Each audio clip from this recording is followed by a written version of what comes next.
आजाद साहब, आप मेंबर है वन इलेक्शन वन नेशन, इस पे सर कुछ बोलिए। अभी तो प्रिलिमिनरी मीटिंग हुई, अभी सब राजनीतिक तय हुआ है। पहली मीटिंग में प्रिलिमिनरी इंट्रोडक्शनरी मीटिंग थी और मुझे नहीं लगता है उसमें कोई जल्दी है। कई लोग कह रहे हैं कि अभी लागू होने वाला है, मुझे नहीं लगता है कि ऐसा कोई जल्दी वाली बात है, क्योंकि अभी national parties, recognise parties, regional parties, बहुत सारी पार्टियों को बुलाना है और ये भी गलत सोचना है कि भाई हम अपने आप में ही फैसला लेंगे। कोई इस तरह से फैसला नहीं होगा, सबसे पूछताछ की, सबसे बात होगी। आपको लगता है कि वुमेन रिजर्वेशन बिल लेट आ गई?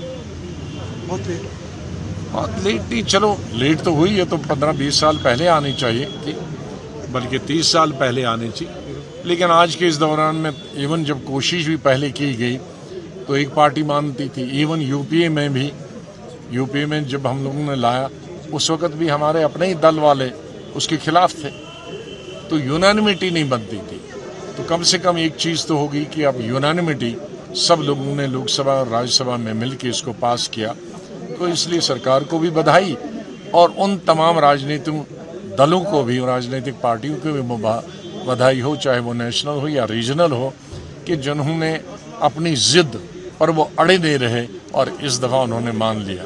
आजाद साहब, यहाँ पे रूमर चल रही है कि ना यूएलबी इलेक्शन होंगे, ना असेंबली इलेक्शन होंगे और ना पंचायत इलेक्शन। ऐसे कभी हो सकता है, देर से हो सकते हैं, लेकिन ये सोचना कि कभी इलेक्शन ही नहीं होंगे, ये तो सफ़ेद काली बर्फ गिरने वाली बात है। जमहूरियत में इलेक्शन नहीं होगा तो जमहूरियत ही नहीं होगी। इसलिए जमहूरियत का जो बुनियादी चीज़ है वह है इलेक्शन, और इलेक्शन ड्यू नहीं है, ओवर ड्यू से भी ओवर ड्यू है।